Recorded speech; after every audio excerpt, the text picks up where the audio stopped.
Hey guys, Luca from the Brookline Public Schools in Massachusetts sent me an email this morning, and he asked me a question about how the state of Massachusetts could pass any kind of fake news laws, or is there a way for the state of Massachusetts to stop fake news within its borders?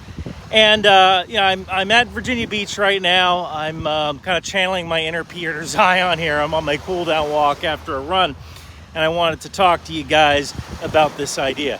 First off, in America, we have freedom of speech. So even lying about certain kinds of news is protected speech. Probably about the closest thing you can get to fake news that has consequences is libel, kind of like Alex Jones with the whole Sandy Hook denial thing. So that is one way of getting somebody, but this stuff has to be really egregious. Sometimes fake news isn't necessarily fake.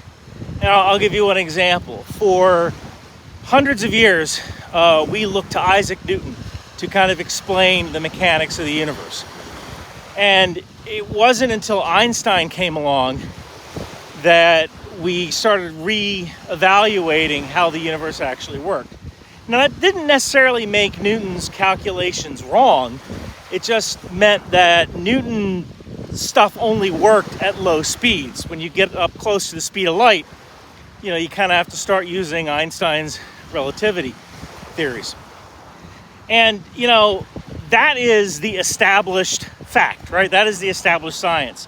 Newton for low speeds, Einstein for high speeds, and that's going to work until someone else comes along and provides another theory. So when dealing with things like science, there might always be another theory, until that theory is properly tested. So if you have the government saying, oh no, this scientific theory is wrong, so this is fake news, that's kind of scary. That's kind of scary. That's when pretty much everyone's going to pull out their Hawaiian shirts and plate carriers, right? So the government can't really do that. So when it comes to how can the government help prevent fake news, I guess one of the ways they could do it is to encourage social media companies that are operating inside of their state to have checkers on posts. And I had done this before, where I talked about using this technology called vector maps. We do image recognition. So if somebody posts an image, we capture that information, we throw that information into a database, and when someone posts a similar picture, we can actually check that picture against the database. It's called vector maps. So they could mandate that technology be used so that anytime somebody uploads an image, the social media company says, hey, this image was previously posted at this time. You could also do things like enforce copyright. Like the state could say, hey, if somebody puts up something that's previously copyrighted material, you automatically notify the copyright holder of the takedown. And something like that could be done just as simply as when you upload something on the internet, you upload a hash of that particular file to a copyright library, and you say, okay, I own the copyright on this thing.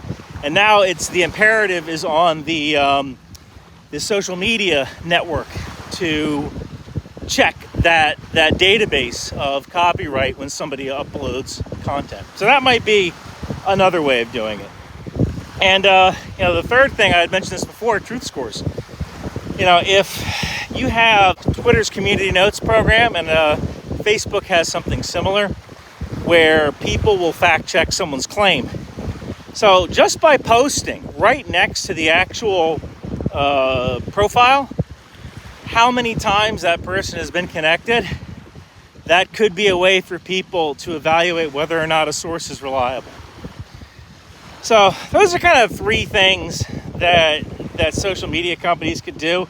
Now, whether the government could compel a social media company to do that, I don't know. I don't know if we want to go there. It could just be something as simple as you are welcome to operate inside of our state, but you have to have these 3 features on your social media platform for any social media company with greater than, I don't know, 1 million followers or whatever, right? The politicians work that out. So that could maybe work at the state level. So best of luck on your assignment, Luca. I hope you get an A on it. Hope this helped. Oh man, I'm so bored! Christ on crutches with a permanent profile. That's because you have the wrong toys.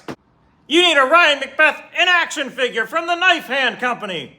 That's right, Ryan McBeth in action figures go everywhere. Put them on your desk, your Crocs, your keychain. You can even ask Ryan advice. Ryan, why does Daddy ignore me when I'm over his house for the weekend? Because your new mommy is way hotter than your old mommy. Trading cards. You get a free trading card in every box. Now that's Ryan-rific.